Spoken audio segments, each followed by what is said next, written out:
Sampai kemudian umur 5 tahun, saya pegang kok panas. Tiba-tiba kayak ada suara gitu di telinga saya.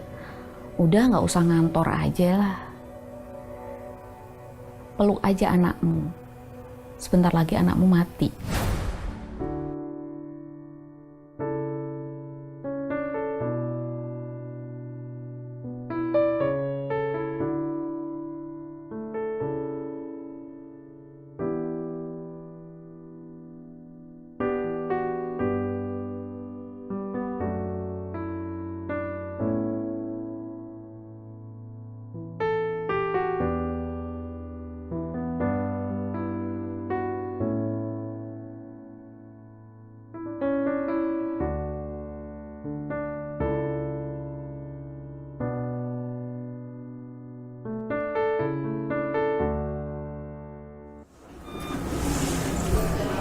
Gimana dengan anak saya, Dok? Anaknya nggak apa-apa kok. Ini saya kasih resepnya ya, Bu. Dokter hanya memberikan resep obat penurun panas. Sudah.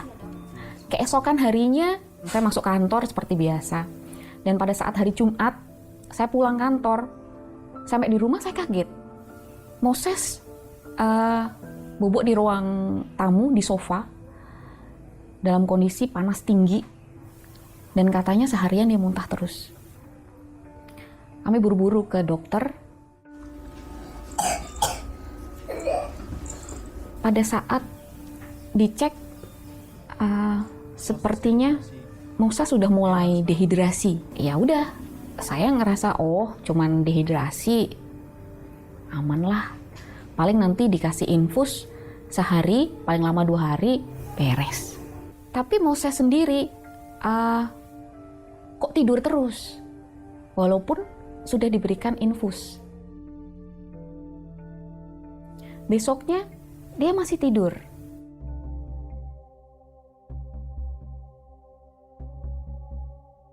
Mulai saya ribut dan saya ke suster di depan, saya minta dokter datang, saya minta semuanya dicek. Susternya telepon dokternya. Saya bilang, "Dok, ini gimana anak saya?" "Ya udah, Bu, saya rujuk aja ke dokter saraf. Apa aja deh, yang penting anak saya segera bangun." Dokter saraf datang dan bilang, "Ini harus dibawa ke ruang ICU, Bu." "Loh, kenapa, Dok?" "Ya ini oksigen di dalam darahnya sudah mulai berkurang." Saya bingung saat itu. Saya khawatir banget. Saya takut banget ketika saya akhirnya harus berjalan sendiri lewat lorong ICU bersama dengan anak saya yang sudah mulai nggak bisa apa-apa. Dan ketika di ruang ICU pun tiba-tiba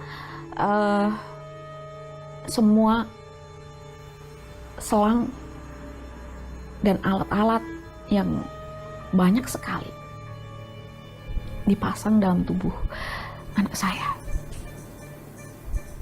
Saat itu saya bilang sama orang tuanya, kita udah maksimal, kita berikan pengobatan sesuai dengan SOP-nya, tetapi seandainya ini anak sembuh, bangun sekalipun, kita nggak tahu apakah ada gejala sisa.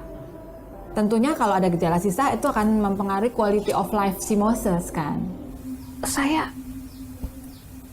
nggak tahu saya harus berkata apa, tapi dari omongan dokter Naomi sendiri itu sungguh sangat membuat hati saya hancur.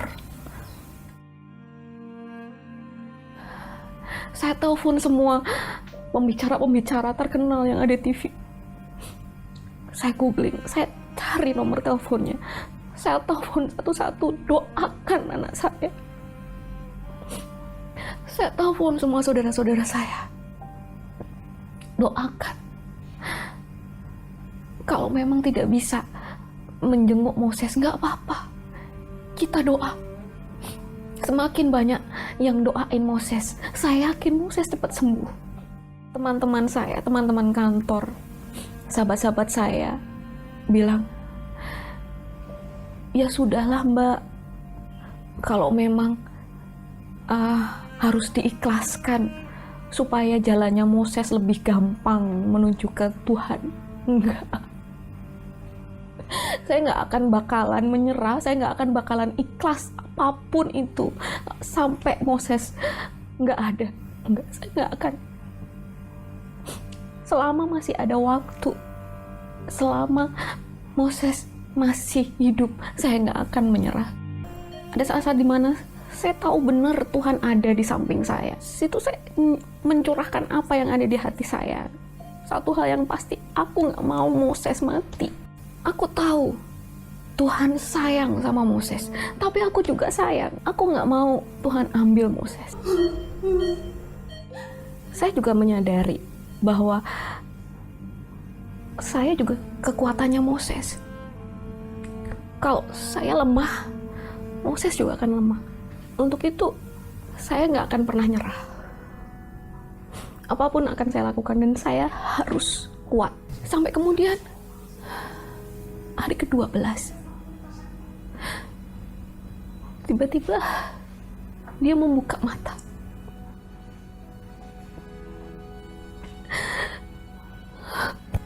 Saya sangat-sangat bahagia. Rasanya itu kayak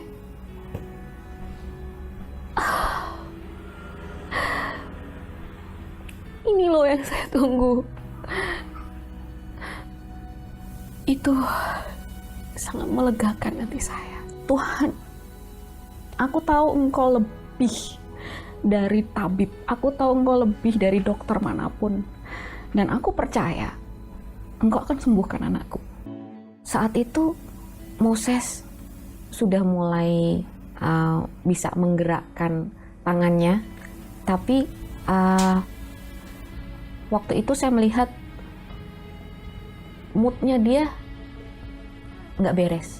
Berhari-hari dia hanya terkurung di kamar gitu kan. Moses pengen lihat keluar, suster bosan. Dan benar, ketika pada akhirnya kami bisa keluar dari pintu kamar, Moses senang sekali. Sampai kemudian tiba-tiba dia melihat ke saya. Dia bilang, "Mami." Itu kata pertama yang keluar dari mulutnya. Rasanya luar biasa banget. Dan dari situ dia bisa ngomong.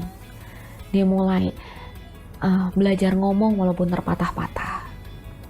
Dan itu amazing banget. Proses itu yang membuat saya makin percaya bahwa Tuhan itu selalu ada buat saya.